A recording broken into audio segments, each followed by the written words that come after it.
Degree लेके पैसे कैसे कमाना है सब कुछ हमें बता देते हैं 0 to 8 तक, पर पैसे को मैनेज कैसे करना है ये तो मुझे नहीं कोई सिखाया। ये हमारे एजुकेशन सिस्टम में कहीं मिसिंग है। सबसे एक बढ़िया इन्वेस्टमेंट है गोल्ड। 2003 में गोल्ड रेट 5000 था। हाँ। आज की रेट में 87,000 है गोल्ड। 16 टाइम आपका हो गया है ये विदिन 15-20 ईयर नियर वो। मैं कहता हूँ कि किसी कंट्री में वार भी हो जाएगी ना तो गोल्ड तो आप कहीं भी जाके सेव कर सकते हो। गवर्नमेंट की करेंसी फेल हो सकती है लेकिन गोल्ड फेल नहीं हो सकता। एट एज ऑफ 25 यदि आप 5000 सेव करते हैं पर मंथ तो आप सोच सकते हैं कि रिटायरमेंट की एज पे कितना पैसा मिलेगा आपको। Most probably in lakhs, around 10 lakhs or 12 lakhs. You can get 5 crore rupees in your bank. मेरा मैथ तो ज़्यादा ही हमारे यहाँ एक बड़ी अच्छी बिजनेस कम्युनिटी है, इसको बोलते हैं मारवाड़ी। कितना दिया तो कितना आया मेरे पास में? Cash in cash out. Cash out. इसके बेसिस पे पूरी दुनिया चल रही है। इसको सिंपल है, कोई दिमाग लगाने की जरूरत नहीं, कोई कहीं हार्डवर्ड जाने की जरूरत नहीं है। कभी लॉस में नहीं होगा, कभी मात नहीं खाओगे। मार्केट में सपना मिल जाता है। वो जब वैल्यूएशन के लिए जाते हैं क्या जाते हैं वो सपना दिखाते हैं। So let's welcome Ravi sir in the Journey Story House. कैसे है sir? Thank you for calling me from this year. Thank you so much sir for joining us for the podcast. कैसा लग रहा है आपको? बहुत अच्छा लग रहा है और बहुत अच्छी फीलिंग आ रही है। आपका जो कोच है ये जर्नल स्टोरी, ये काफ़ी सारे ऐसे हिडन टैलेंट को आगे लेके जाएगा। Thank you so much sir. Just as a request, आप थोड़ा वॉइस ऊपर। Yes. Okay. Because वो वॉइस ही नहीं आएगी तो पॉडकास्ट का कोई फायदा नहीं। तो जितना हो सके थोड़ा तेज बोलिए। Okay. Because it's a soundproof studio, directly इसके बाहर कहीं वॉइस नहीं जाएगी। Okay. So sir, मैं एज अ स्टूडेंट मुझे पता है कि कॉलेज जितने भी है, whether it's for the school life, college life, हमें ये जरूर सिखा देते हैं कि पैसे कैसे कमाना। बिकॉज डिग्री लेके पैसे कैसे कमाना है सब कुछ हमें बता देते हैं 0 to 8 तक, बट पैसे को मैनेज कैसे करना है ये तो मुझे नहीं कोई सिखाया। और ऑफ कोर्स आज आप मेरे सामने बैठे हैं तो मैं कैसे नहीं पूछूंगा कि पैसे को मैनेज कैसे करना है। आर्यन, पैसा जो है कमा तो सब लेते हैं लेकिन उसको कैसे स्पेंड करना है, कैसे इन्वेस्ट करना है और कैसे हम उसको ग्रो करना है मनी को, ये हमारे एजुकेशन सिस्टम में कहीं मिसिंग है और इसकी ज़रूरत काफ़ी ज़्यादा अभी महसूस हो रही है। तो गवर्नमेंट जो नए सिलेबस करिकुलम डिज़ाइन कर रही है उसमें इन स्किल्स को किसी न किसी तरह से इनकॉर्पोरेट कर रही है, जैसे फाइनेंस मैनेजमेंट। अभी मैं अपने बेटे के में जब ये नया NEP जो एजुकेशन सिस्टम आया है उसमें मैंने देखा कि उसके सिस्टम में करिकुलम में उन्होंने वो स्किल डाली है। नेशनल एजुकेशन पॉलिसी जो आई है। अच्छा, ओके। तो उसमें उन्होंने वो पॉलिसी में वो डाला है कि वो अर्ली स्टेज से 10th 11th 12th से ही बच्चों को वो उसमें मनी मैनेजमेंट सिखाएं वो। तो डेफिनेटली ये नीड थी, ये बहुत हमारे टाइम पे, आपके टाइम पे मेरे ख्याल में ये मिस हुआ है कहीं गवर्नमेंट से। क्योंकि पैसे को यदि मैनेज करना नहीं आता तो आप कितना भी पैसा अर्न कर लें और लैक्स ऑफ सैलरी अर्न करने वाले बंदे भी डेट के ट्रैप में फंस के बर्बाद हो जाते हैं। जैसे ही मैंने आज एक स्टोरी पढ़ी है, मैसूर में एक बड़ा बिजनेसमैन का अभी उसने 4 फैमिली मेंबर के साथ में सुसाइड कमिट किया है आज ही टुडे इटसेल्फ। और वो अच्छा खासा अर्न कर रहा था लेकिन चूंकि वो डेट ट्रैप में फंस गया, उसको मैनेज करना नहीं आया अपना मनी। तो ये एक बहुत बड़ी एक तरह से कह सकते हैं कि जरूरत थी इसकी नीड की और गवर्नमेंट ने इसको एड्रेस किया है अभी एजुकेशन पॉलिसी में, नहीं एजुकेशन पॉलिसी में। तो अभी क्या चेंजेस आए? अभी आप कोई भी एक सब्जेक्ट आप एज ए स्किल सब्जेक्ट आप मैंडेटरी है आपको लेना, वो स्किल सब्जेक्ट ही आपको आपके फाइनेंशियल, जैसे फाइनेंशियल मैनेजमेंट एक स्किल सब्जेक्ट है, आपका कंप्यूटर साइंस वगैरह सब्जेक्ट है। लेकिन मैं इससे भी आगे जाना चाहता हूँ, गवर्नमेंट इसको एलिमेंट्री एजुकेशन मतलब कि 3rd 4th 5th तक से ही स्टार्ट कर दे। मनी हैबिट कैसे बनती हैं बचपन में। मैं देखता हूँ कि हमारे बचपन में माँ बाप ने हमें एक पिगी बैंक ला के दिया था, सेविंग हैबिट। तो फाइनेंशियल डिसिप्लिन बहुत जरूरी है अपने आप को सेव करने के लिए, क्योंकि जब मनी आपके पास में कुछ सेव मनी होगा तो आपकी किसी भी परेशानी में आपको हेल्प करेगा वो। तो जैसे बचपन में हमें एक पिगी बैंक मिलता था, हर बच्चे को मिलता होगा मेरे ख्याल में, मैं सोच रहा हूँ गुल्लक जिसको बोलते हैं। तो वो गुल्लक में हमें बचपन से ही वो फाइनेंशियल डिसिप्लिन सिखाया जाता था कि आप एक जो भी पैसा आपको मिल रहा है आप उसको बचाओ और उसमें से कुछ थोड़ा बहुत खर्च करना है तो थोड़ा बहुत खर्च कर लो। तो वो जो डिसिप्लिन कल्चर है वो आज की डेट में मेरे ख्याल में कहीं मिसिंग है।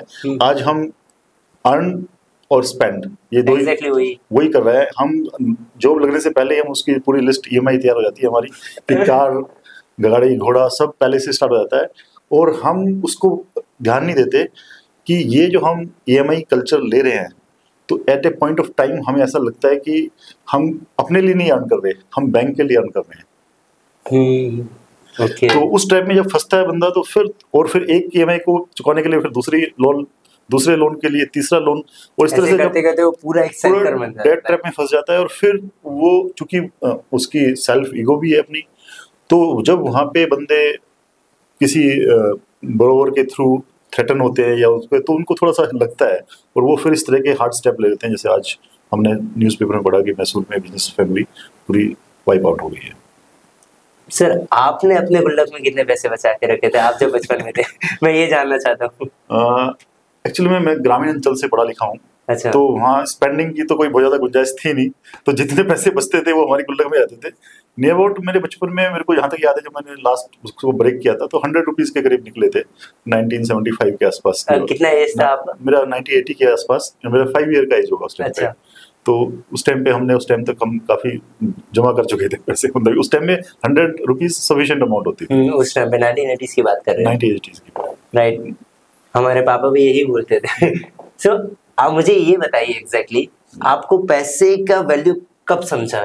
कौन से पर्टिकुलर पॉइंट ऑफ मतलब लाइफ में जाके, कौन से लाइफ के पॉइंट में जाके आपको समझा कि हाँ पैसे means like money is so much important और अब मुझे बचाना चाहिए एंड मुझे इस पे वर्क ऑन करना चाहिए? जैसे आज आप फाइनेंशियल एडवाइजर के रूप में जाने जाते हैं, कैसे इंटरेस्ट आया? बेसिकली मैं आपकी प्रीवियस हिस्ट्री जानना चाहता हूँ। तो मेरी हिस्ट्री यदि मैं स्टार्ट करूँ, इंटरेस्ट कैसे आया मेरे को, पहले से स्टार्ट करते हैं। हाँ जी बोलिए। तो इसमें जब मैंने अपनी एजुकेशन स्टार्ट की, तो एजुकेशन के लिए उस टाइम पे काफ़ी जस्ट प्राइवेटाइजेशन स्टार्ट हुआ था एजुकेशन में। उससे पहले तो सब गवर्नमेंट एजुकेशन थी। आपको मेडिकल में या इंजीनियरिंग में ही 2 तरह की डिग्री होती थी, और MBA उस टाइम पे जस्ट नया नया स्टार्ट हुआ था हमारा। अच्छा। हाँ, MBA प्राइवेट MBA जो कॉलेजेस थे तो नए नए स्टार्ट हुए थे। तो मैं यूनिवर्सिटी में मैं गया अपना MBA एडमिशन के लिए, सिलेक्शन मेरा हो चुका था। तो 50-60,000 का उसका पर ईयर का फीस था दैट टाइम। अच्छा। 1993 1994 के आसपास की बात है ये। तो अब लेकिन मुझे 54,000 की मेरे लिए वर्थ बहुत ज्यादा थी उस टाइम पे। उस समय 100 रुपए की इतनी वैल्यू होती है। 54,000 ऑल्दो हम अरेंज कर सकते थे, लोन वगैरह ले सकते थे, लेकिन मैंने सोचा कि नहीं, अब ये 54,000 यदि मैं यहाँ पे स्पेंड करूँगा MBA प्रोग्राम के ऊपर, तो एक तरह से मैं कैरियर स्टार्ट करने से पहले लोन के बर्डन में आ जाऊंगा। तो फिर हमने दूसरा कैरियर चूज किया अपना, और मैंने कॉमर्स में अपना करके मैं अर्न करना स्टार्ट किया। मैंने कहा चलो इस एजुकेशन के लिए मैं अर्न करता हूँ, राइट, अपने आप ही अर्न करता हूँ मैं अपने, क्यों मैं लोन दे दूँ, क्या क्यों मैं अपने माँ बाप से मांगूँ। तो मैंने उसको अर्न करना स्टार्ट किया। जब अर्न करना स्टार्ट किया तो पता लगा कि इतनी आसानी से आपको जॉब मार्केट में, क्योंकि आपके पास स्किल तो होती नहीं, आप डिग्री करके निकलते हो तो आपके पास स्किल नहीं होती, कोई आपको रखता भी नहीं ऐसे जल्दी से। तो फिर मैंने एक CA फर्म में एक ऐसे अंडरस्टैंड किया, लर्निंग किया, एक एक्सेल स्किल लिया, माइक्रोसॉफ्ट ऑफिस उस टाइम पे नया नया आया था, माइक्रोसॉफ्ट ऑफिस। हाँ 93-94 में आप, तो उस टाइम पे बहुत ज़्यादा यूज़ नहीं होता था, तो वो स्किल मैंने एक्वायर की। उसके बाद में फिर मैंने स्टार्ट किया, मैंने मैनुअल बुक राइटिंग से अपना कैरियर स्टार्ट किया, क्योंकि उसमें कुछ था नहीं मेरे पास में उस टाइम पे स्पेंड करने के लिए। मैंने मैनुअल बुक राइटिंग से अपना कैरियर स्टार्ट किया, और फिर मैंने धीरे धीरे अर्न करना स्टार्ट किया। और 2008 में मैंने अपना MBA में एनरोलमेंट किया, तो MBA मैंने कंप्लीट किया। उसके बाद धीरे धीरे मैंने अपने अदर डिग्री, जैसे मैंने IIM कलकत्ता से SMT प्रोग्राम मैंने किया अपना, क्योंकि आपको जैसे जैसे आप लाइफ में ग्रो करते हो तो आपको हर स्टेज पे एक वो एजुकेशन की या एक स्किल की, नई स्किल की डिमांड हो जाती है वहाँ पे। अभी तक आपने समझ लो मैनेजर लेवल तक जो आपको स्किल या जो आपको नॉलेज रिक्वायर्ड थी, तो वो आपको हेल्प नहीं करेंगे आपको जनरल मैनेजर पे या CFO लेवल पे ले जाने के लिए। उसके लिए आपको अलग स्किल की जरूरत पड़ती है। तो टाइम टू टाइम हमें अपने आप को अपग्रेड करना चाहिए। तो वो मैंने अपनी जर्नी कैरी रखी, और आज तक भी मैं उसको अपना एजुकेशन को कैरी रखता हूँ, वो लेके चल रहा हूँ उसको आगे एजुकेशन को, ताकि मेरे को कहीं किसी पॉइंट ऑफ व्यू पे ऐसा ना लगे कि ये स्किल मेरे पास नहीं है, इसकी वजह से मैं यहाँ से थोड़ा सा हल्का पड़ रहा हूँ। तो ये मेरी जर्नी है एक तरह से। आप टाइम टू टाइम अपना स्किल्स अपडेट करते हैं। बट आप अपने फाइनेंस को कैसे मैनेज करते हैं, मुझे ये जानना है फर्स्ट ऑफ ऑल। फाइनेंस को मैनेज करने के लिए तो काफी सारे आप कैसे करते हैं? सो उसमें म्यूचुअल फंड एक है, जैसे आपका म्यूचुअल, क्योंकि यदि आपके पास टाइम नहीं है अपना टाइम मैनेजमेंट के लिए, और आप नहीं चाहते कि आप बहुत ज्यादा इसमें इन्वॉल्व हो, रिस्क, क्योंकि कहते हैं कि जितना जब बड़ा रिस्क लोगे उतनी बड़ी अर्निंग होगी। हाँ बिल्कुल, ठीक है ना। तो वो याद आ रहा है। तो ये डिपेंड करता है पर्सन टू पर्सन। ये कोई जनरल फार्मूला नहीं है कि हर किसी को शेयर में पैसा लगाना चाहिए या हर किसी को म्यूचुअल फंड खरीदना चाहिए या हर किसी को गोल्ड खरीदना चाहिए। हाँ, एक बैलेंस अप्रोच रखनी चाहिए अपनी, ताकि आपको लगे कि आप जो इन्वेस्ट कर रहे हैं वो बहुत ज़्यादा रिस्की भी ना हो, और क्या कहते हैं आपको अर्निंग भी, जो आपकी इन्फ्लेशन है, मार्केट इन्फ्लेशन है, उसको आप कोप अप कर पाए या उससे बेटर आप रिटर्न ले पाए। वो एक बहुत ज़्यादा जरूरी एलिमेंट है इसके अंदर, इन्वेस्टमेंट के अंदर। बट नॉर्मल पीपल को तो पता ही नहीं है ना उसके बारे में कि कहाँ इन्वेस्ट करना चाहिए। हाँ, नॉर्मल पीपल के लिए गवर्नमेंट ने अभी वैसे काफ़ी ज़्यादा किया है। सेबी ने, मैं कहता हूँ मेजरली सेबी ने काफ़ी ज़्यादा इन्वेस्टर एजुकेशन पे बहुत ज़्यादा स्पेंड किया है, और बहुत ज़्यादा उन्होंने इसको प्रमोट किया है कि म्यूचुअल फंड, आपका शेयर मार्केट को लर्निंग, आप उसमें फ्री शेयर मार्केट लर्निंग भी उन्होंने प्रोवाइड की है। तो ऐसे बहुत सारे प्लेटफॉर्म गवर्नमेंट ने तैयार किए हैं कि जिससे कि आप नॉर्मल पर्सन भी जाके उसके बारे में एक बेसिक नॉलेज ले सके, और उसमें कोई भी डिसीजन ले, इन्वेस्टमेंट डिसीजन ले तो वो इन्फॉर्म इन्वेस्टमेंट डिसीजन ले, ना कि किसी ने कह दिया कि पड़ोसी ने कहा कि मेरे, या मेरे दोस्त ने कहा, या किसी अजनबी में आजकल आते हैं कि फोन पे कि भाई हमने एक ग्रुप बनाया, बड़ा हाई फाई ग्रुप बनाया है, और हम आपको टिप देंगे सुबह सुबह आती है, आप इसमें इन्वेस्ट कर दो। उसमें काफी सारे बंदों को पैसे डूबे हैं पुणे के अंदर ही, और यहाँ तक कि जज ने भी पैसे डुबाए हैं उसके अंदर। मतलब पैसे तो डूबे तो सबके डूबे हैं। तो ज्यादा जरूरी है कि आप अपने समझ के ऊपर, अपनी सोच के ऊपर भरोसा करें, इन्वेस्ट करें। सबसे एक बढ़िया इन्वेस्टमेंट है गोल्ड खरीदे, म्यूचुअल फंड, शेयर मार्केट कुछ नहीं। मैं कह रहा हूँ कि गोल्ड की आप रिटर्न देखें। आप, मैं 2003 में गोल्ड रेट 5000 था। हाँ। आज की रेट में 87,000 है गोल्ड। 16 टाइम आपका हो गया है ये विद इन से 15-20 ईयर, नियर अबाउट 21 ईयर। सो इससे बढ़िया रिटर्न नहीं है। दूसरी, क्योंकि इसमें छोटा सेफ तो होगा, गोल्ड तो सेफ है। गोल्ड तो आपको कोई कंट्री में, मैं कहता हूँ कि किसी कंट्री में वार भी हो जाएगी ना, तो गोल्ड तो आप कहीं भी जाके सेल कर सकते हो। गोल्ड ऐसी, आपकी गवर्नमेंट की करेंसी फेल हो सकती है, लेकिन गोल्ड फेल नहीं हो सकता। मतलब सेफेस्ट तरीका जाना है तो आप गोल्ड में इन्वेस्ट कर दीजिए। मिनिमम गोल्ड में तो कम से कम गोल्ड में इन्वेस्ट कीजिए। ठीक है, ओके। First choice. सेकंड, यदि आपके पास थोड़ा सा और पैसा है तो आप, क्योंकि आप एकदम से लैंड नहीं ले सकते, तो उसके लिए आपको प्लानिंग करनी पड़ेगी थोड़ी सी। तो लैंड के लिए आप क्या करो, म्यूचुअल फंड स्टार्ट करो, और म्यूचुअल फंड को इकट्ठा करो। जब म्यूचुअल फंड साइजेबल अमाउंट हो जाए तो म्यूचुअल फंड आप विड्रॉ करके उसको आप लैंड में, क्योंकि लैंड भी एक तरह से हमारा इन्फ्लेशन प्रूफ है। जैसे जैसे इन्फ्लेशन बढ़ता है वैसे वैसे लैंड की रेट बढ़ता है। तो सेकंड इन्वेस्टमेंट आप लैंड में जरूर करें। कहीं थोड़ा बड़ा जैसा भी इसका अपना है, तो वो अपना लैंड में या हाउस में जैसे करते हैं बंद, तो वो एक इन्वेस्टमेंट, सेकंड इन्वेस्टमेंट है। और थर्ड इन्वेस्टमेंट, आप शेयर मार्केट में रिस्क कैपेबिलिटी है आपकी, यदि आपको थोड़ा ट्रैक करना है, थोड़ा सा उसमें अंडरस्टैंडिंग, लेकिन बिना अंडरस्टैंडिंग के आप मत जाइए उसमें। शेयर मार्केट में अंडरस्टैंडिंग के बिना नहीं जाना है। तो वो कोई चाचा ने बताया, ताऊ ने बताया, नहीं करना है वो काम। आपको समझ में आने लगे तो आप डेफिनेटली उस शेयर मार्केट में जाइए, और शेयर मार्केट से अर्न करते हैं बंदे, ऐसा नहीं है कि नहीं करते। लेकिन सट्टा, जिसे हम कहते हैं कि सट्टा बाजार, या सट्टा नहीं खेलना कि सुबह पैसे लगाए शाम को डबल हो जाए, ऐसा कुछ नहीं होता। ये रिसर्च आ चुकी है कि आप यदि इन्वेस्टमेंट करते हैं शेयर मार्केट में, यदि शॉर्ट सेलिंग या सट्टा लगाते हैं, सट्टा मतलब कि आप डेली उसमें इन्वेस्टमेंट करते हैं, डेली सेल परचेज करते हैं, समझ रहा हूं सर, तो आपको चांसेस हैं कि 90% आप अपना पैसा गवा के आओगे वहां से। 90% चांसेस है। वो उसमें पैसा सिर्फ वही कमाते हैं जिनको थोड़ी नॉलेज होती है शेयर मार्केट की, या वो बाय गॉड ग्रेस कह सकते हैं, बाय लक उनको लग गया और वो टाइम से बाहर आ गए। तो टाइमिंग करना मार्केट को, ये नेक्स्ट टू इम्पॉसिबल है, आज तक कोई नहीं कर पाया। तो बहुत जरूरी है कि शेयर मार्केट में आप बहुत कोशिश होके जाए, ठीक है ना। मैं यहाँ पे एक चीज ऐड ऑन करना चाहूंगा। इससे पहले आपसे कुछ 5 से 6 पॉडकास्ट पहले मैंने एक प्रथमेश सर का पॉडकास्ट लिया था, जो कि ट्रेडर थे, and he was trying and learning the trading from 2017, and वो कुछ 2 लाख रुपए पहले स्टार्टिंग से स्टार्ट किए ट्रेडिंग करना शेयर मार्केट में। 2 लाख रुपए लगाए, फेल हो गए, 2 लाख गायब। 10 लाख लगाया, उसका रिटर्न मिला 12 लाख, अगेन 12 लाख लगाए, ₹0 मिला रिटर्न। ऐसे करते करते 2021 तक वो सिर्फ सीखे ये सब चीजें करके। 4 साल 5 साल आए गए, 5 साल। सो उसके बाद 2021 में उन्होंने बोले कि अब मैं जहां लगाता हूँ, अब इट्स माय गारंटीड कि प्रॉफिट आएगा ही आएगा। So this is 5 years learning. उसके बाद एक पर्टिकुलर पॉइंट पे आके प्रॉफिट आता है ट्रेडिंग में। बिल्कुल सही कह रहे हैं आप, और इसलिए मैं कह रहा हूँ कि जिसने आर्ट ऑफ लर्निंग, जिसने सीख लिया पैसा कहाँ लगाना है, कैसे लगाना है, कंपनी की कैसे एनालिसिस करनी है। वो खाली ऐसा भी नहीं, कैसे उसके लिए पूरा बैकअप, पूरा एनालिसिस होता है उसका, बैक में टेक्निकल एनालिसिस होता है उसका, मार्केट सेंटिमेंटल एनालिसिस होता है, क्योंकि शेयर मार्केट एक आसान सब्जेक्ट नहीं है, बहुत कॉम्प्लेक्स सब्जेक्ट है। और ये नहीं खाली कंपनी अच्छा कर रही है, कई बार कंपनी अच्छा कर रही होती है उसके बाद भी मार्केट में वो पिटती है, बिल्कुल, क्योंकि सेंटिमेंट ठीक नहीं है उस सेक्टर के लिए, ठीक है ना। वो पता लगा कंपनी तो अच्छा कर रही है लेकिन वो सेक्टर अच्छा कुल मिला के ओवरऑल अच्छा नहीं कर रहा, ठीक है ना। ये सेक्टर अच्छा कर रहा है तो कंट्री में कुछ सेंटिमेंट नेगेटिव हो गया, जैसे वॉर छिड़ गया, और वो कैसी भी कंपनी हो वो नीचे जानी है। मतलब शेयर मार्केट में लगाने की मतलब हजारों मैट्रिक्स है, वो पहले रिसर्च करना पड़ेगा। Am I right? राइट।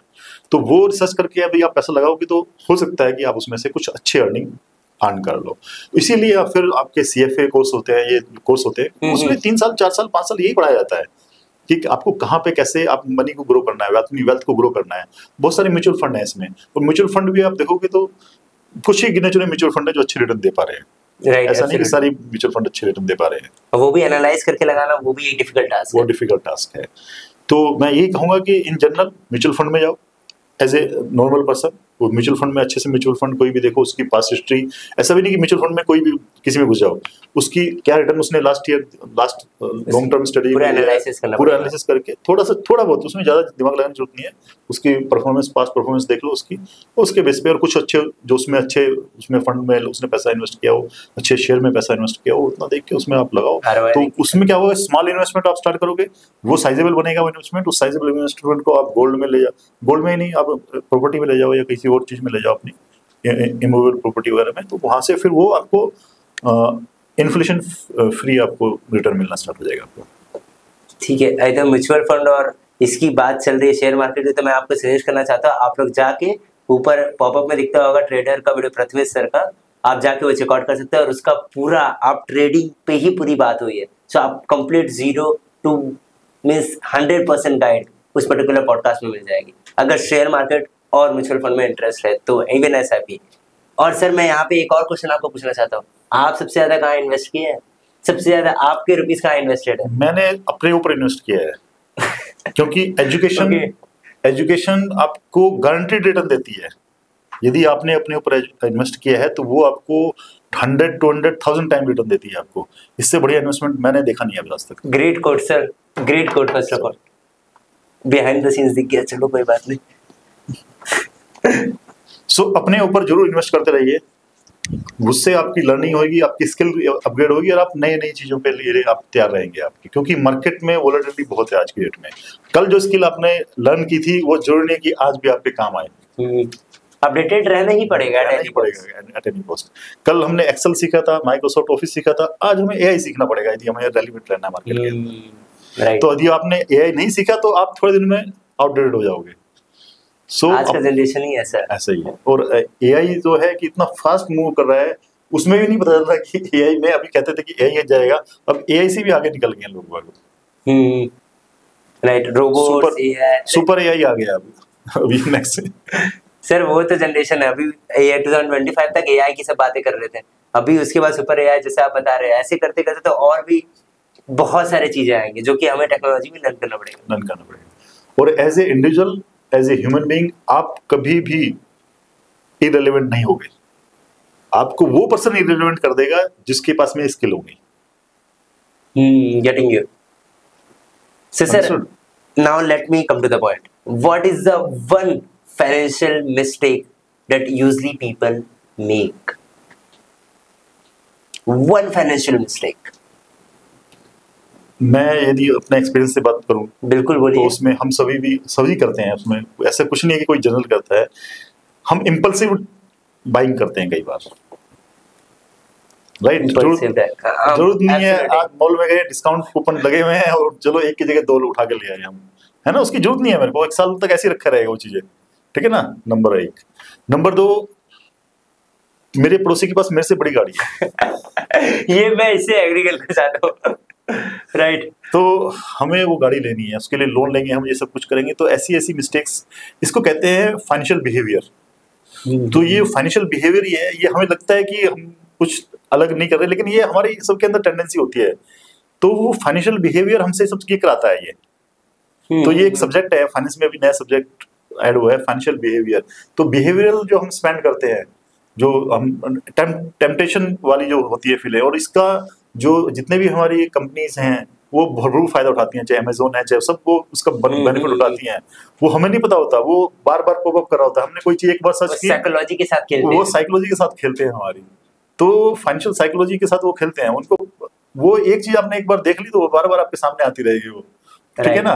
और आदमी को लगता है यार एक बार दो बार देखा तो उसको बैक ऑफ माइंड, जिसको कहते हैं सबकॉन्शियस माइंड में जाकर सेट हो जाती है, और फिर हम उसको बाई कर लेते हैं कई बार। बिल्कुल सही। तो वो जो डिसिप्लिन है वहां पे जो डिसिप्लिन लेके आना है आपको अपनी लाइफ में।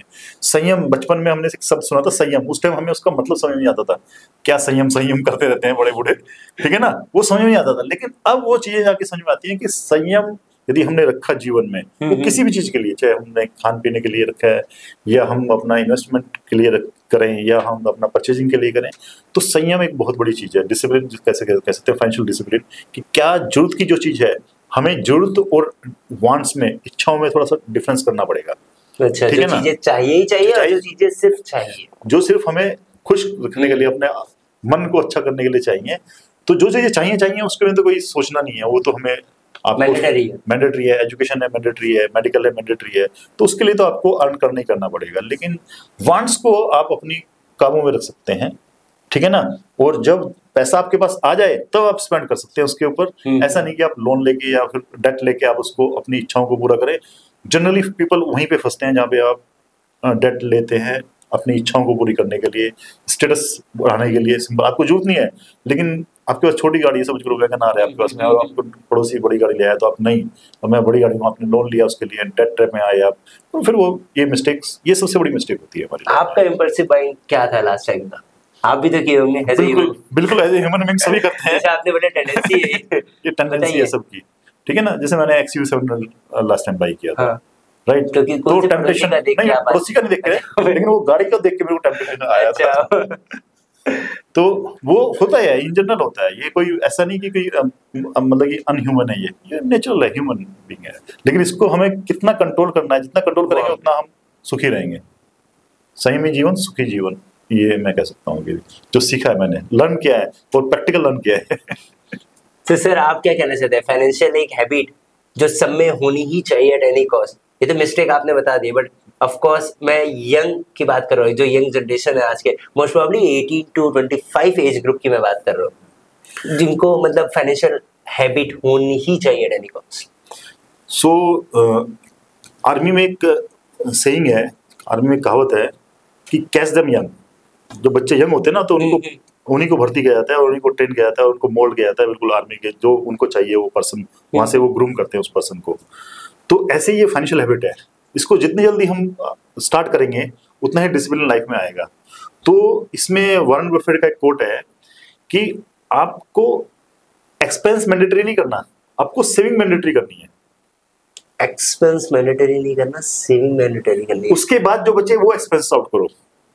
यदि आप 100 रुपए कमाते हो तो उसमें से 25, 30, 40 रुपए जो भी आप मैंडेटरी कर लो, वो ऑटोमेटिक मोड में लगा दो उसको। अच्छा, वो आपकी सैलरी आई और वहां से जैसे EMI कटती है वैसे ही आप सेविंग में उसको डाल दो, म्यूचुअल फंड में डालो, कहीं भी डालो, वो सेविंग ऑटोमेटिकली आपके सैलरी आती है उसमें से कट होनी चाहिए। मैंडेटरी कट हो गया वो, इसको कहते हैं मैंडेटरी सेविंग, ऑटोमेटिक सेविंग। अब बाकी जो बचा उसमें से अपने आप को मैनेज करो, अपना बजट बनाओ, क्योंकि ऐसे नहीं होगा, वो आपको अपना बजट करना पड़ेगा।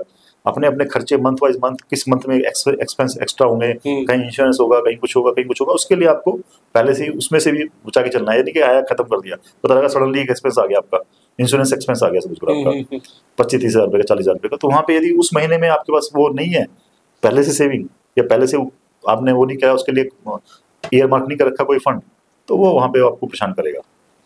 तो ये एक हैबिट, जो सेविंग की हैबिट है, ये स्टार्टिंग से करेंगे और इसका कंपाउंडिंग बहुत सारे बंदों ने, हो सकता है कि आपको बताया होगी, कंपाउंडिंग इफेक्ट जो होता है वो बहुत ज़्यादा होता है। तो कंपाउंडिंग इफेक्ट में आपको मैं छोटा सा एग्जांपल देता हूँ। एट एज ऑफ 25 यदि आप 5,000 सेव करते हैं, जस्ट 5,000 पर मंथ, तो आप सोच सकते हैं कि रिटायरमेंट की एज पे कितना पैसा मिलेगा आपको। Any guess? 5,000 हर दिन, हर मंथ, अच्छा, not then. Every month 12, so most probably in lakhs, around 10 lakhs or 12 lakhs. Could you believe? if you earn 12% on that investment, you can get 5 crore rupees in your bank. मेरा maths कुछ ज्यादा ही week है। My God, 5 crore, only small amount when you start early. So it's a compounding effect on your saving. इसका best example यही है, फिर हर दिन save करो, हर महीने सेव करो। तो जैसे ही आपकी जॉब लगे तो 20,000 लगे, 30,000 लगे, 40,000 लगे, 5,000 ऑटोमेटिक।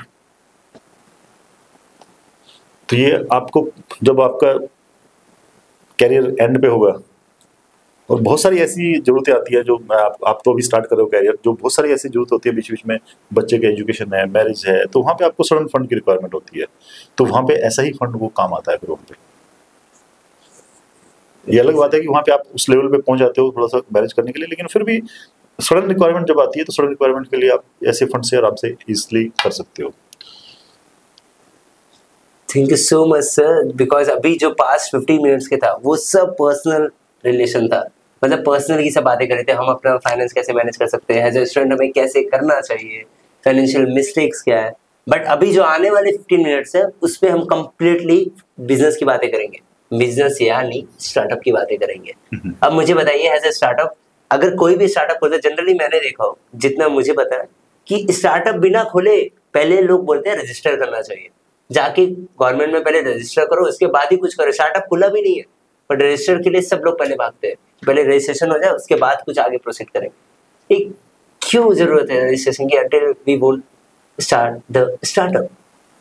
तो स्टार्टअप में जरूरत इसलिए होती है कि सपोज करो आपने आज स्टार्ट किया, कोई भी बिजनेस स्टार्ट किया, तो सबसे पहले कोई भी ये बिजनेस एक्टिविटी है तो गवर्नमेंट के पास में टैक्सेस वगैरह जो भी आते हैं, तो उसके लिए आपको रजिस्ट्रेशन के लिए जाना ही पड़ेगा। आपको कोई भी बिजनेस एक्टिविटी कर रहे हैं तो आपको उसमें 3-4 जनरली होते हैं स्टार्टअप के लिए, जैसे बिजनेस शॉप एक्ट हो गया आपका, राइट, आपका रजिस्ट्रेशन जीएसटी रजिस्ट्रेशन हो गया, जिसमें कि आप जीएसटी में कुछ सेल परचेज, कुछ क्योंकि स्टार्टअप कर रहे हैं तो आप कुछ सेल परचेज करोगे ही करोगे, राइट, कोई सर्विस दोगे या कोई गुड्स सेल करोगे, कुछ ना कुछ तो दोगे, कुछ ना कुछ दोगे, तो आपको उसमें गवर्नमेंट के सेल टैक्स में या आप जीएसटी में आप आ जाओगे, ठीक है ना। फिर इनकम टैक्स में भी आपको जाना पड़ेगा, राइट। अभी हो सकता है कि लॉस हो तो लॉस को भी आगे कैरी फॉरवर्ड करने के लिए आपको इनकम टैक्स रिटर्न फाइल करनी ही पड़ेगी। अदरवाइज क्या होगा कि आपने यदि नहीं किया रजिस्ट्रेशन इनकम टैक्स में और इनकम टैक्स नहीं फिर फाइल किया आपने, तो आप लॉस को कैरी फॉरवर्ड नहीं कर पाओगे अपने, जो कि आपको बहुत बड़ा वो लगेगा। So registration is mandatory. Mandatory registration करके ही आप before starting the startup. आपको स्टार्टिंग दिमाग में आ गया ना, तो आइडिया बन गया ना, बन गया, उससे आइडिया अगर आ गया जाके रजिस्टर कर दो एंड देन स्टार्ट। अब रजिस्ट्रेशन कहाँ करना है वो डिपेंड करता है आपको, आप लिमिटेड लायबिलिटी में जाना चाहते हैं, आप सर स्टार्टअप के लिए बेस्ट क्या होता है आपके पर्सपेक्टिव से? मैं जानना चाहता हूं। स्टार्टिंग में तो प्रॉपर्टी से स्टार्ट करो, प्रोप्राइटरशिप से स्टार्ट करो। आप यदि सिंगल है, यदि 4-5 एक साथ मिलकर कर रहे हैं तो पार्टनरशिप कर लो, और यदि आजकल एक सबसे बढ़िया निकली है लिमिटेड लायबिलिटी, क्योंकि पार्टनरशिप LLP, क्योंकि पार्टनरशिप में थोड़ी सी लायबिलिटी ज्यादा होती है, पार्टनरशिप में अनलिमिटेड लायबिलिटी होती है, आपके घर तक मतलब पहुंच सकते हैं, और यदि तो लिमिटेड लायबिलिटी में जाइए। कितना रुपीस लगता है उसे रजिस्टर करने में LLP को? ज्यादा नहीं लगता उसमें, 10 to 15,000 आई थिंक। ओके, हाँ, तो इतना ही, क्योंकि गवर्नमेंट फीस बहुत ज्यादा नहीं है इसमें, वो क्योंकि आपकी ये फीस डिपेंड करती है आपकी कैपिटल कितनी है। और कैसे करना चाहिए ये चीज? LLP अगर मुझे रजिस्टर्ड भी करना है, कोई भी चार्टर्ड अकाउंटेंट के पास चले जाओ जो इसमें ROC फाइलिंग करता है, या कोई भी कंपनी सेक्रेटरी, आपको करा देंगे। ओके सर, यहाँ पे GST की बात चल रही थी, आपने मेंशन किया GST एंड ऑल्सो मैं GST पे एक वीडियो दिखाना चाहता हूँ आपको, बिकॉज मैं हर रात कुछ आधा घंटा इंस्टाग्राम में स्क्रॉल करता हूँ एंड उसमें मेरे फीड में बहुत सारे स्टार्टअप के रिलेटेड ही आते हैं, तो मैं वो आपको वीडियो दिखाना चाहता हूँ, उसके बाद मैं आपको एक क्वेश्चन पूछूंगा। हम जो पैसे कमाते हैं उस पैसे पे टैक्स देते हैं, जो खर्चा करते हैं उस पे भी टैक्स देते हैं, जो इन्वेस्ट करते हैं उस पे भी टैक्स देते हैं, यहाँ तक कि अगर हम उस पैसे के साथ मर भी जाए ना तो उस पैसे पे भी हम टैक्स देते हैं। और मजेदार बात, हम उस पैसे को कमाने के लिए गाड़ी में ऑफिस जाते हैं जिसको खरीदने और उसके रजिस्ट्रेशन के लिए भी हम टैक्स देते हैं, उस रोड पे चलाने के लिए जिसको बनाने के लिए हम ऑलरेडी अपनी इनकम में से टैक्स दे चुके हैं, सोच पे जाओ तो वहाँ पे अलग टैक्स देते हैं, लेकिन फिर भी इस देश में रोडों पे गड्ढे तो कम हो ही नहीं रहे हैं। और फिर हम ऑफिस पहुंच जाते हैं जिसको बनाने के लिए भी हम टैक्स देते हैं, और अगर हमारी कंपनी कोई भी बिजनेस करती है उस पे भी हम टैक्स देते हैं, और फिर हम काम खत्म करके घर आते हैं जिस घर का ओनर बनने के लिए भी हम टैक्स देते हैं, और जिस घर को हमने उन पैसों से खरीदा जो कि हमने कमाया और जिसपे हम ऑलरेडी गवर्नमेंट को टैक्स दे चुके हैं। मॉरल ऑफ द स्टोरी, इस बार के बजट में ना प्लीज गवर्नमेंट थोड़ा सा टैक्स कम करो, कुलदीप सिंघानिया द्वारा टैक्स पेयर्स के हित में जारी है। क्या कहना चाहेंगे आप इस पर्टिकुलर वीडियो तो पे? गवर्नमेंट ने सुन ली इन भाई की, और गवर्नमेंट ने 12 लाख से नीचे के उस पर टैक्स कम कर दिया है। हाँ, वो मेरे ख्याल में पता चला है। इनकी दिल की पुकार पहुंच गई है गवर्नमेंट तक। ये इतना टैक्स थोड़ा सा कॉम्प्लेक्स स्ट्रक्चर है इंडिया में थोड़ा सा कॉम्प्लेक्स स्ट्रक्चर है। इससे कंसाइज मैनर में आप अगर बता देंगे तो that would be highly appreciated sir.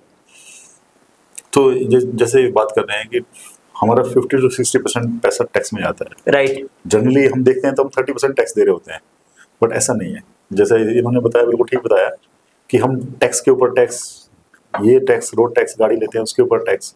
मतलब आप इस वीडियो से तो एग्री करते हैं? बिल्कुल एग्री करते हैं। इसमें कोई दो राय नहीं है क्योंकि हम भी उसके पार्ट हैं। चलें, तो गवर्नमेंट ने भी सुनी है छोटे अर्ली यंग बच्चों की कि 12 लाख तक आप टैक्स मत दो, खर्च करो। मतलब 12 लाख कमा रहे हो तो आपको कोई टैक्स देने की जरूरत नहीं है।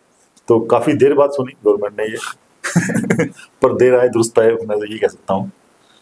लेकिन कंट्री जो ग्रोइंग कंट्री है, डेवलपिंग कंट्री है, उसको फंड की नीड होती है हर जगह। आप देख रहे अभी इंडिया बदल रहा है पूरी तरह से। बिल्कुल बदल रहा है, ठीक है ना। आज से पहले जब रोड की कंडीशन थी, या आज से पहले आप जितने हाईवे थे, एक्सप्रेसवे थे, पहले मैं समझता हूँ कि इंडिया में एक ही एक्सप्रेसवे था, मुंबई पुणे एक्सप्रेसवे, राइट। अभी मेरे ख्याल में अब नाम याद नहीं होंगे, इतने एक्सप्रेसवे बन चुके हैं, इतने लंबे लंबे बन चुके हैं। तो 250 किलोमीटर का था, कोई 600 किलोमीटर बन रहा है, कोई 700 किलोमीटर बन रहा है, कोई 1200 किलोमीटर बन रहा है। गवर्नमेंट राफेल जितने भी वो है, वो आपके गवर्नमेंट इक्विपमेंट परचेज बाइंग कर रही है या इस तरह की, तो उसमें स्पेंडिंग जाती है। और मोरल ऑफ द स्टोरी क्या है कि पेट्रोल जितना भी हम इंपोर्ट करते हैं, ठीक है ना, तो उसमें भी हमारा फंड जाता है। तो पहले जब हम गाड़ी में चलते थे, साइकिल से ट्रैक करते थे, कोई जरूरत नहीं टैक्स देने की। आप साइकिल चलाओ, कोई जरूरत नहीं है टैक्स देने की आपको, लेकिन आपको सुविधाएं चाहिए तो फिर कुछ ना कुछ तो सुविधा शुल्क लगेगा उसका। हाँ, ज्यादा लग रहा है, जरूरत से ज्यादा लग रहा है। आप ये एग्री कर लिए, ज्यादा बहुत ही लग रहा है, बहुत ज्यादा लग रहा है। क्योंकि जो अच्छे, क्योंकि एक तरह से पेनल्टी है पैसे अर्न करने के लिए।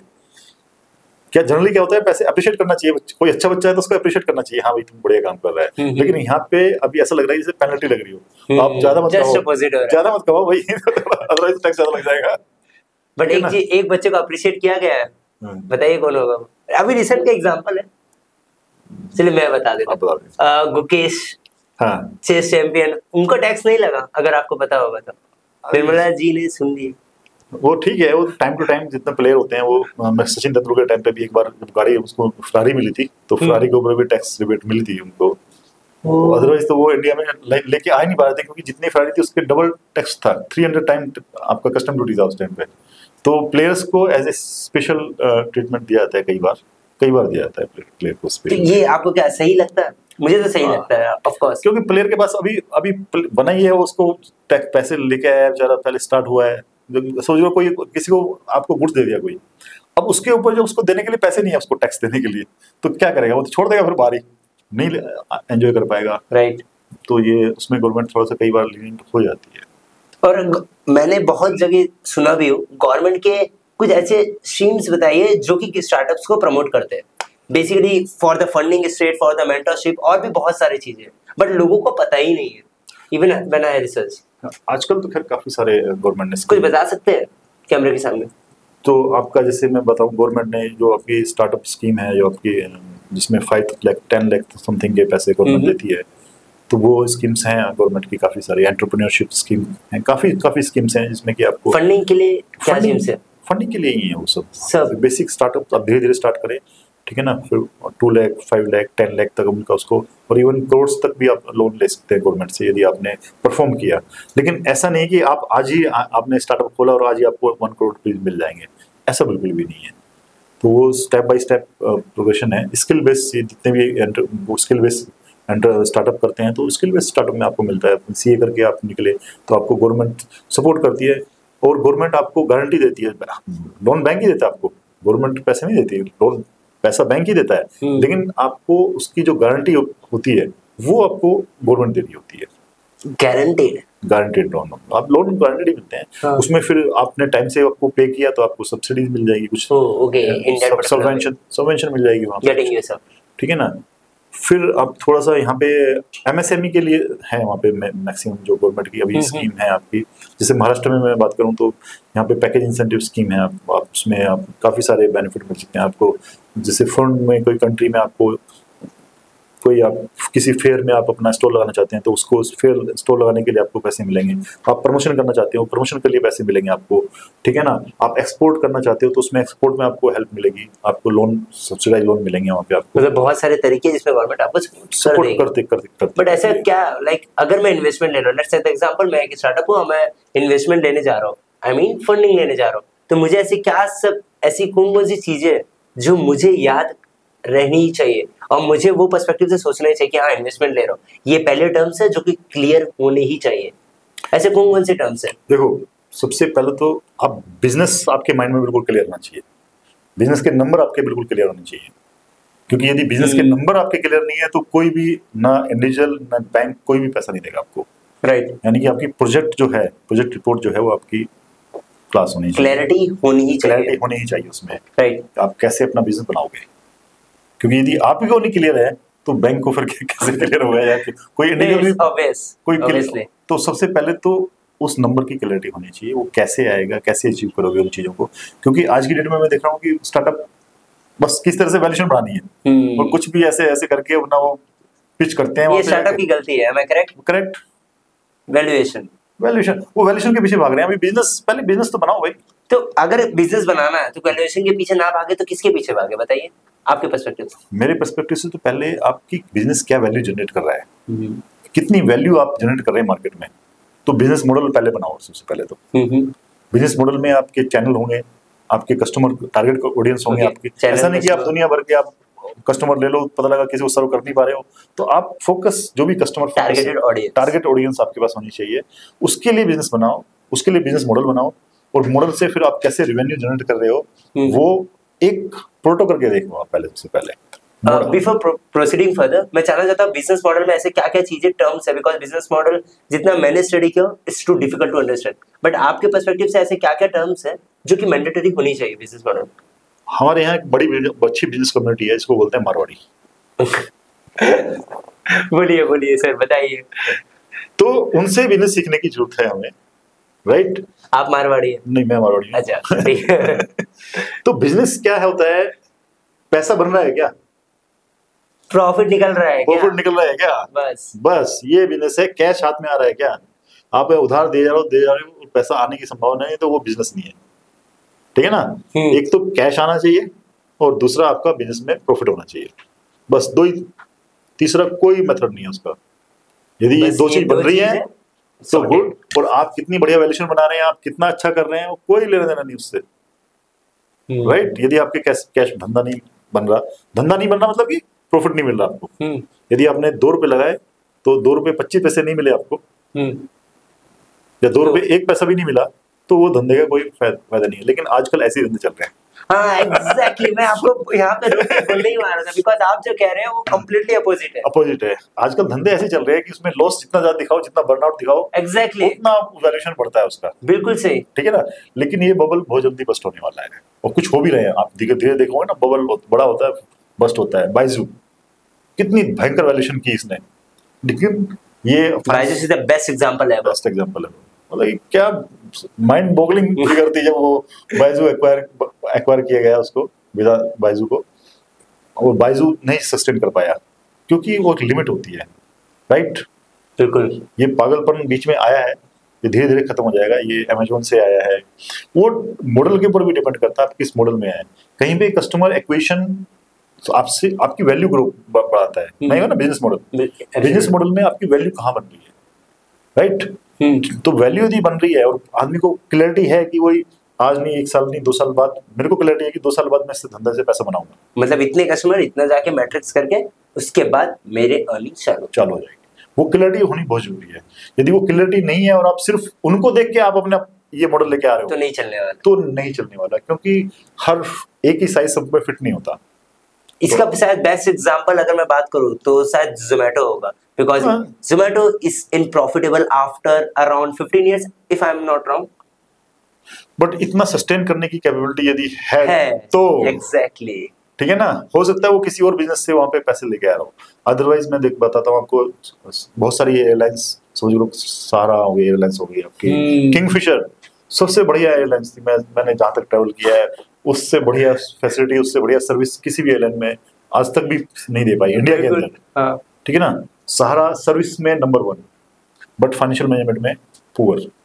तो आप क्या फाउंडर की कुछ बुराई करना चाहते हैं? मैं फाउंडर की बुराई नहीं करना चाहता, मैं हम फाइनेंशियल टॉपिक है तो फाइनेंशियल मैनेजमेंट की बात कर रहे हैं। ओके। तो वो ऑपरेशन कॉस्ट को मैनेज नहीं कर पाए अपनी, राइट। वहीं पे जो इंडिगो है उसी सेक्टर की कंपनी है, बिल्कुल सही, वो अच्छे से मैनेज कर पा रही थी।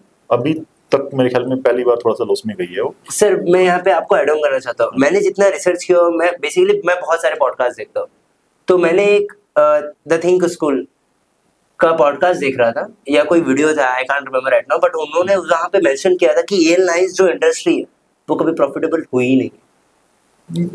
इंडिगो ने दिखाया ना, वो लॉस में है अभी, ये जस्ट पहली बार गई है लॉस में, अदरवाइज तो इतने साल तक तो वो प्रॉफिट कमाएगी। ठीक है, ओके, गो अहेड। सो आप अपने ऑपरेशन को, क्योंकि ऑपरेशन का आप एक्सपर्ट हो, क्योंकि एयरलाइन आप चला रहे हो या जैसे ये पॉडकास्ट है आप चला रहे हो, इसके ऑपरेशन एक्सपेंसेस क्या है वो आप पता है आपको, डे इन आउट, तो उनको मैनेज करना वो आप बेटर कर सकते हो। बेसिकली कैश फ्लो की बात, कैश फ्लो की वही मैं बता रहा हूँ कि आप कितना स्पेंड कर रहे हो, कितना वापस लेके आ रहे हो, बहुत जरूरी है किसी भी बिजनेस के लिए। आप छोटा शॉप ले लो, आप चाहे बहुत बड़ी कंपनी ले लो, रिलायंस का सबसे बढ़िया एग्जांपल है। आज भी रिलायंस कैश रिच कंपनी है, लाखों करोड़ों खरबों रुपए के कैश पे बैठी हुई है वो रिलायंस है, ठीक है ना। लेकिन वो उसी मारवाड़ी कॉन्सेप्ट चल रही है आज भी, कॉन्सेप्ट वही है उसका, भाई कितना दिया तो कितना आया मेरे पास में, कैश इन कैश आउट, इसके बेसिस पे पूरी दुनिया चलती है। इसको सिंपल है, कोई दिमाग लगाने की जरूरत नहीं है, कोई कहीं हार्वर्ड जाने की जरूरत नहीं है। सिंपल बता रहा हूँ, कोई भी बिजनेस करना है तो ये फंडा लगाओ, कभी लॉस में नहीं जाओगे, कभी मात नहीं खाओगे जिंदगी में। तो अगर आपने यहाँ पे तो बोल दिए कि सब जितने भी बबल्स है वो सब बस्ट आउट होने ही वाले हैं आने वाले दिनों में, और इसका बेस्ट एग्जांपल आपने वाइजर्स का दे दिया, बट साथ ही साथ जोमेटो का भी एग्जांपल यहाँ पे लिया गया। अब मुझे दोनों के एग्जांपल से कॉन्साइज मैसेज पे आते हैं कि क्या किया जाए, स्टार्टअप स्टार्टिंग में सिर्फ बर्न करे मनी, या बाइजूस जैसा स्टॉप करे, जितना कमा रहे हैं उससे, मतलब अगर 2 रुपए मैं लगा रहा हूँ बिजनेस में तो 2.25 रुपीज आए ही, आई मीन टू से प्रॉफिट हो फर्स्ट डे से ही हो। देखो, 2 अलग अलग मॉडल में, जैसे हमने बताया कि 2 मॉडल है, बर्नआउट मॉडल है एक आपका, और एक आपका ये प्रॉफिट मॉडल है। प्रॉफिट, यस, एब्सोल्युटली, आप स्टार्टिंग से ही प्रॉफिट कमाना चाहें, जैसे जोहो हो गया आपका, जोमेटो, जोहो एक बढ़िया एग्जांपल है। उसने अपना धीरे धीरे एक्सपेंस अपने आप को किया, धीरे धीरे एक्सपेंड किया, पर बहुत हरी नहीं है। आप एक लेवल तक आपको लगता है कि आप थोड़ा सा पीछे जा रहे हो, लेकिन जब उसके बाद एक आप वो मास गेन कर लेते हो ना, इसको कहते हैं क्रिटिकल मास जो होता है। yes.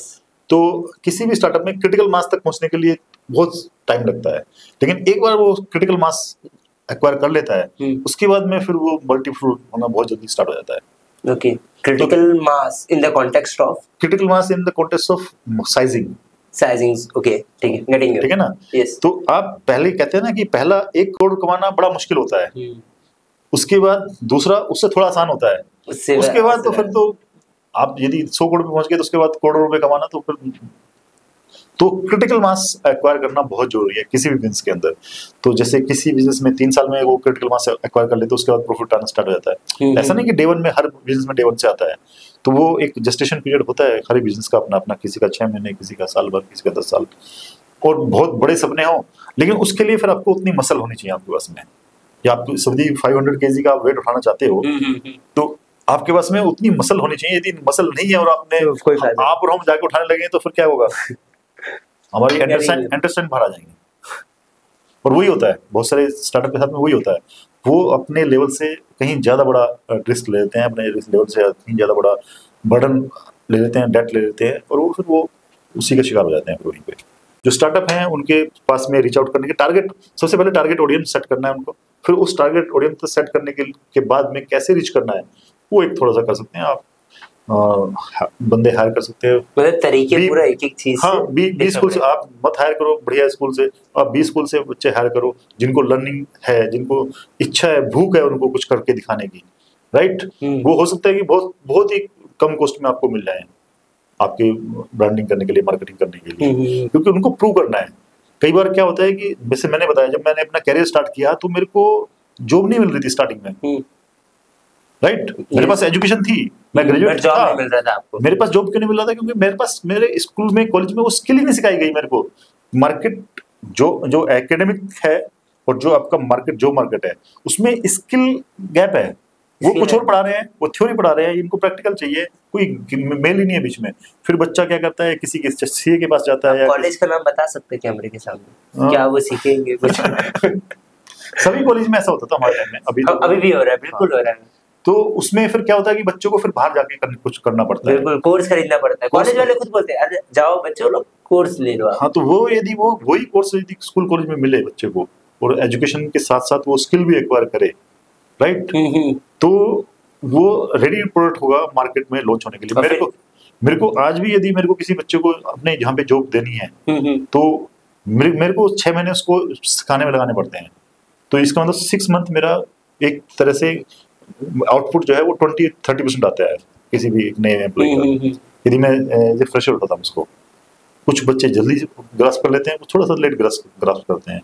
तो उस केस में आपका जो मेरा जो लॉस है एज ए एम्प्लॉयर, तो वो करीब मेरे को आउटपुट उससे 6 मंथ में 30-40% ही मिल पाती है और धीरे धीरे मेरे को उसको तैयार करना पड़ता है। लेकिन यदि यही काम आपका कॉलेज कर दे तो रेडीमेड प्रोडक्ट मेरे को मिल जाए और मेरा डे 1 से मेरा प्रोडक्ट स्टार्ट हो जाए।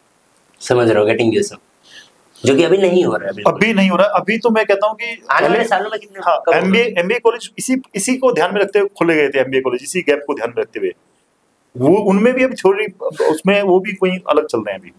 अभी वो स्किल इम्पार्ट नहीं कर रहे हैं जो स्किल बिजनेस के लिए रिक्वायर्ड होती है। इसलिए अभी बहुत सारे एमबीए बच्चे जो रेडी नहीं होते आज की डेट में, जबकि एमबीए जो भी ये कोर्स था, ये स्किल कोर्स था बेसिकली देखा जाए तो। थ्योरी तो थी उसमें, लेकिन साथ में 6 मंथ का 1 ईयर का प्रैक्टिकल भी उसमें इनबिल्ट था, राइट।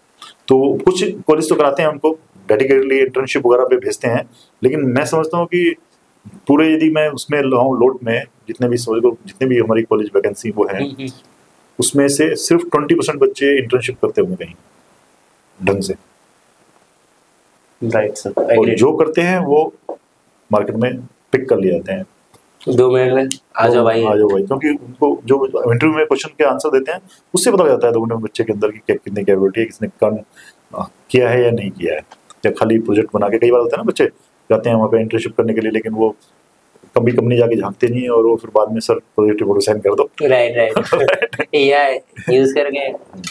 तो वो लेकिन वो समझ में आता है जब आप इंटरव्यू करते हैं, 2 मिनट में समझ में आता है वो पे। अच्छा, एआई से मुझे याद है, क्या लगता है आपको कि जॉब जा सकती है? ये बस जनरल क्वेश्चन है, कोई नहीं, कभी नहीं जा सकती, नहीं जाएगी। आप मुझे समझ में नहीं आ रहा है, 50 लोग मतलब 100 में से 50 लोग बोलते हैं नहीं जाएगी, और उसमें से 50 लोग बोलते हैं जाएगी ही जाएगी। ये क्या चल क्या रहा है? मैं बताऊं आपको क्या जाएगी। एआई की वजह से जॉब नहीं जाएगी, लेकिन जो एआई सीख चुका है बंदा उसकी वजह से जॉब जाएगी। एआई सीख चुका है बंदा, मतलब वो बंदा 2 बंदों के काम 3 बंदों के काम एक साथ कर लेगा, बिल्कुल मल्टीटास्किंग कर लेगा वो, तो वो उनको रिडंडेंट बना देगा। वो कहेगा इतने सारे काम मैं अकेला कर दूंगा। तो आप एज ए एम्प्लॉयर आप बताओ कि एक ऐसा एम्प्लॉय है जो 3 बंदों का काम करे और एक ऐसा एम्प्लॉय जो सिंगल काम करे, किसको रखना पसंद करेंगे आप? सॉर्टेड है, जो ज्यादा काम करेगा, क्योंकि मेरा सेविंग हो रहा है बेसिकली एज ए कंपनी। तो हमने एक कैरेक्टर देखा है अपना हिस्ट्री में, रावण। क्या एग्जांपल देना चाहते हैं, दीजिए। तो रावण के कहते हैं 10 सर थे। हाँ बिल्कुल। एआई क्या वही काम नहीं कर रहा? एक आदमी के 10 सर नहीं बना देगा क्या? हम सारे टास्क एक आदमी एआई 10 सर बना रहा है बेसिकली एक इंसान के। मतलब कि उसके हाथ, जैसे हमने देखा ना, मेटाफोर देखा हुआ आपने? हाँ जी, देवताओं के 4-4 5-5 हाथ होते थे, 4-4 6-6 10-10 होते थे ना। हाँ, तो मानी कि एक बंदा 4 बंदों के बराबर काम, मैं तो मेटाफोर मान, यदि मैं उसको एज ए मेटाफोर लूं, तो एक ही इंसान, एक ही बंदा 4 बंदों के काम कर रहा है आपके। तो प्रोडक्टिविटी गेटिंग। तो गीता में एक श्लोक है, तो मैं उसका हिंदी वर्जन आपको सुनाता हूँ, इंग्लिश में सुनाता हूँ। नहीं, हिंदी बोलिए बिल्कुल। जो इंग्लिश में थोड़ा ज्यादा कन्वीनियंट रहेगा। कोई बात नहीं, बोलिए। Activity make you busy. Activity makes you busy, ठीक है। Activity make you busy, productivity make you free. Make you getting. तो एक्टिविटी जितनी बढ़ेंगी तो आप बिजी होते जाओगे। आज एक एक्टिविटी है, कल दूसरी, तीसरी, चौथी, तो उससे आप फ्री कैसे होगे? आपको अपनी प्रोडक्टिविटी बढ़ानी पड़ेगी, और प्रोडक्टिविटी बढ़ाने के लिए एआई आप यूज कर सकते हैं। यदि सपोज करो, मैं फाइनेंस में अब मैं देखता हूँ एआई कहाँ यूज होता है। जैसे बिल बुकिंग में एआई यूज हो सकता है। एजेंट जो आपके एआई एजेंट्स हैं, वो बिल बुकिंग, मतलब ऐसे बहुत सारे टास्क जो रूटीन है, जो मोनोटोनस टास्क हैं उसमें एक ही काम आपको बार बार करना है, तो एआई एजेंट्स उस काम को बेटर कर सकते हैं, फास्ट कर सकते हैं, एफिशिएंट है, थकते नहीं है, वो 24/7 आपके लगे रहते हैं, राइट? Getting sir. सो ऐसे रिकंसिलेशंस हैं आपके, तो ऐसे बहुत सारे टास्क हैं जो कि आप आने वाले टाइम में एआई उसको टेक ओवर। अभी इससे पहले रोबोट थे, राइट, चैटबॉट जैसे आपने देखा होगा, पहले बैंक्स में सबसे ज्यादा यूज हुए एआई, रोबोट भी बैंक्स में यूज हुए हैं और एआई भी सबसे पहले बैंक्स में ही गई है। आपने पहले जो कॉल करते थे वो रोबोट आपको बताता था 1 दबाना 2 दबाना 3, इसके लिए यहाँ पे वो रोबोट थे। लेकिन आज की डेट में एआई एजेंट्स हैं, वो आपको एज ए ह्यूमन बिल्कुल ऐसी बात करते हैं जैसे ह्यूमन बात करो, आपको पता भी लगेगा कि आप एआई से बात कर रहे हैं या अपना रियल से बात कर रहे हैं, बहुत पता नहीं चलेगा। सर लिटरली आप जो एग्जांपल्स दे रहे हैं ना बीच में, उससे पूरा क्लियर हो जा रहा है कॉन्टेक्स्ट, और one of the best example दे रहे हैं sir, really appreciated sir. So sir मैं आपको एक अगेन इमेज दिखा रहा था, तो वो मैं दिखाना चाहता हूँ और मैं आपको एक क्वेश्चन उसमें पूछना चाहता हूँ। ये इमेज ये कहना चाह रहा है कि जितने भी जो फाउंडर्स हैं, let's say the example first cry के फाउंडर सुपम महेश्वरी सर, उनकी कंपनी का लॉस है 321 crore. At the same time founder 103 crore सिर्फ अपनी सैलरी ले रहे। फाउंडर आई मीन टू से फाउंडर एंड सीईओ, क्या ये सही है? वो भी एक नहीं, मैं दूसरा एग्जांपल लेता हूँ, पेटीएम 1400 करोड़ के लॉस में है और विजय शेखर शर्मा सैलरी ले रहे हैं 4.4 करोड़ की, 4.4 करोड़ की। एट द सेम टाइम अगर भावेश अग्रवाल, बोट, ये सब की बात करें तो यही है, अमन गुप्ता, ये भी क्या चल रहा है, लाइक मैं समझ नहीं पा रहा हूँ। कंपनी इधर लॉस में है और ये जो फाउंडर्स और सीईओस है वो लाइक करोड़ों में ले रहे हैं। ये कैश इन कैश आउट आप ये कहना चाहते हैं? लॉस पहले से है करोड़ों में और ये चल रहा है, क्या मैं इसका कुछ लॉजिक नहीं समझ पाया? और मुझे बताइए। मैं आपको समझाता हूँ इसका लॉजिक जितना मेरे को समझ में आता है। हाँ जी बिल्कुल, मैं ये नहीं कहता कि मेरे को सब कुछ समझ में आता है, लेकिन जितना समझ में आता है उतना मैं समझाता हूँ। सपना मार्केट में सपना बेचा जाता है, our dream are sold in the market. तो अभी वो जब वैल्यूएशन के लिए जाते हैं, क्या जाते हैं, वो सपना दिखाते हैं कि आज हम लॉस में हैं, लेकिन हमारा बिजनेस प्लान ये है, और वो इतनी कन्विंसिंगली अपना प्लान रखते हैं कि बंदा जो पैसा लगाने वाला बंदा है, इन्वेस्टर, वो उसको बिलीव करता है, हाँ भी है, वो पैसा देता है। तो सिंपल एज दैट कि हमारी स्टोरी में कितना दम है, राइट। मतलब जैसे आप कन्विंस कर लिए, अगर आप इन्वेस्टर है तो सर ये चीजें हैं, यही हम फ्यूचर में करके, आज लॉस में 200 करोड़ बट आने वाले दिनों में 400 करोड़ प्रॉफिट होने वाला है, 1000 करोड़ प्रॉफिट होने वाला है, 10,000 करोड़ प्रॉफिट। देखो ना आप अमेज़न ने कितने साल तक लॉस में रही, देखो अभी कितना बढ़िया कमा रही है, राइट। तो ये आर्ट ऑफ सेलिंग हर एक फाउंडर के पास होना ही चाहिए। आर्ट ऑफ मार्केटिंग हर एक फाउंडर के पास होना ही चाहिए। मतलब 2 स्किल्स पता चल गए, तीसरी स्किल्स बताइए फाउंडर के पास जो होना ही चाहिए। हाँ, business acumen. Please define the term. वही मैंने कहा ना, फाइनेंशियल। अच्छा, वो फाइनेंशियल समझ में आना चाहिए उसको, अपने बंदे को, अपने cash in cash out basically. Cash in cash out, और कैसे समझाना है उसको, ठीक है ना, ताकि वो दूसरे को भी समझ में आए। आपको समझ में आ रहा है वो काफी नहीं है, आपकी लैंग्वेज, आपकी बॉडी लैंग्वेज, आपका कॉन्फिडेंस, आपका वो सब चीजें मिलके मार्केटिंग का एक पार्ट होती है बेसिकली। बट पर्सनैलिटी आपकी ऐसी होनी चाहिए कि कन्विंस हो जाए बंदा अगला कि हाँ भाई ये बिल्कुल धरती फाड़ेगा, ये बंदा, ये फोड़ने वाला है बंदा, ये समझ रहा हूँ मैं। Let's wrap up this podcast by asking you the last question, जो कि जनरली हम सबको पूछते हैं। One best advice, one best book, including one best movie. पहले बताइए advice in by seeing the front of camera. Regarding as a financial advisor, sir. Financial advisor मैं यही कहना चाहूंगा कि फाइनेंशियल डिसिप्लिन बहुत जरूरी है लाइफ में, राइट। अर्ली सेविंग स्टार्ट कर दो अपने कैरियर में, जैसे ही कैरियर स्टार्ट करते हो सेविंग का हैबिट डे 1 से ही स्टार्ट करो अपने, क्योंकि आपका कंपाउंडिंग इम्पैक्ट आपको बहुत बढ़िया रिजल्ट देगा, आपकी लाइफ को एज ए ब्रीज बना देगा वो। अदरवाइज एक बार डेट ट्रैप में आप आ गए तो फिर मुश्किल हो जाएगा वहां से बाहर निकलना। वो बहुत एग्जांपल है मार्केट लाइफ।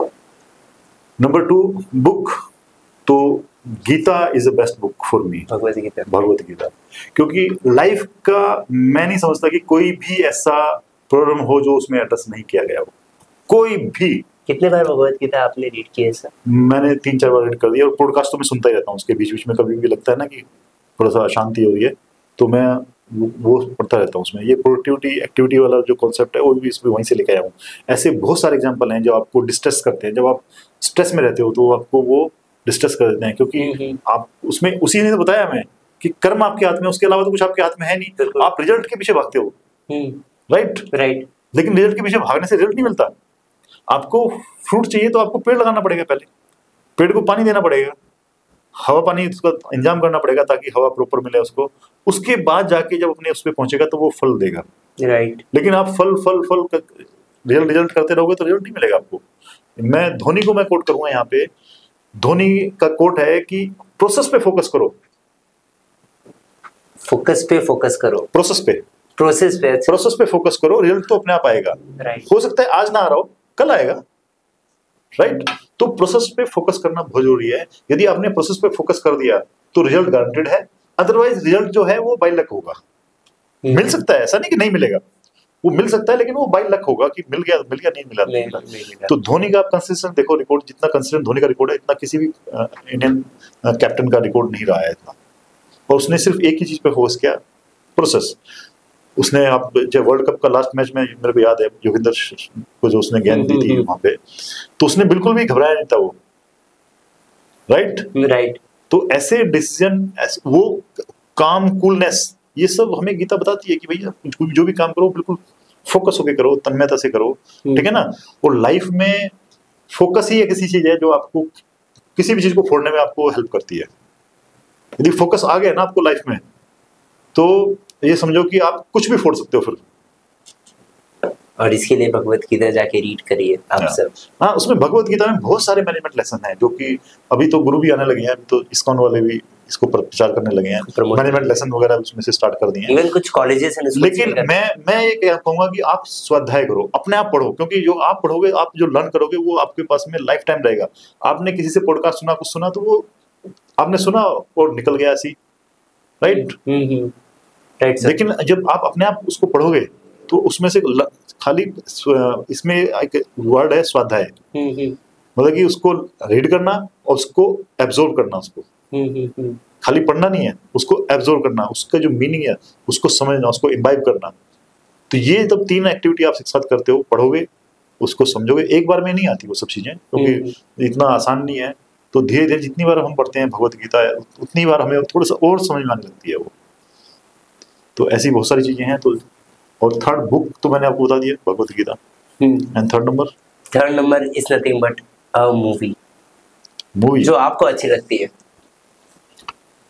मूवी तो चक दे इंडिया, मैं मैनेजमेंट के उसे बताता हूँ। चक दे इंडिया एक बहुत बढ़िया मूवी है, जिसमें कि काफी सारे लेसन हैं मैनेजमेंट के, जिसमें कि एम्प्लॉय को टैकल करना, मतलब कि एक हार्ड नट जो होता है, जो लड़की थी उसमें, जो कि बिल्कुल अलग अलग चलती थी, राइट। तो ऐसे एम्प्लॉय भी होते हैं, तो वो उसमें मैनेजमेंट के बहुत सारे लेसन आपको बताए गए हैं। तो चक दे इंडिया एक मैनेजमेंट के हिसाब से, जिसमें कि मैनेजमेंट लेसन है, तो चक दे इंडिया काफी बढ़िया मूवी है उस हिसाब से, तो मैं देखूँ। और माय फेवरेट तो खैर शोले है, मेरी जो फेवरेट मूवी है। शोले तो किसकी फेवरेट नहीं है, तो शोले एक मेरी फेवरेट मूवी है। तो टाइमलेस मूवी है, कभी भी देखो तो आपको बोर नहीं होता उसमें, कभी भी आप जब कभी भी देख लो शोले, 10 साल बाद, 15 साल बाद, टाइमलेस मूवी चलती रहती है। वैसे कल ही मैं छावा देख के आया हूँ। छावा में भी जो एक्टिंग है विकी कौशल की, और इवन अक्षय खन्ना की भी अच्छी। कैसी लगी मूवी आपको? बहुत अच्छी लगी मेरे को तो मूवी। और रियल एक्चुअल में क्या है, वो दिल से कनेक्ट होती है हमारे, अलग ही वाइब आती है। छत्रपति शिवाजी महाराज की जय। तो और उनका जन्मदिन भी आ रहा है, बिल्कुल अभी 19th को है उनका जन्मदिन भी। तो उस पर्सपेक्टिव में तो मैं कह रहा हूँ मूवी ने काफी अच्छा स्कोर किया है वो। और उसके बाद रोंगटे खड़े हो जाते हैं ना मूवी का, जब देखते हो रोंगटे आपके लिटरली गूज़बम्प आ जाते हैं आपके, और लगता है कि भी कैसे कनेक्ट हो जाते हो वहाँ पे आप, राइट। मूवी वो फ्लो में ही बनाई जाती है, बिल्कुल अप्रिशिएट। मुझे भी देखने जाना पड़ेगा। और बड़ी इंटेंस मूवी है, मतलब ये ऐसा नहीं कि कहीं भी आप उसको छोड़ रहे हो, कहीं भी कुछ कभी लगेगा ही नहीं। लास्ट तक बस ऐसे ही बैठे रहोगे आप सीधा। Okay, so thank you so much sir for joining us for the podcast. This is Aryan Gupta signing off for today, guys.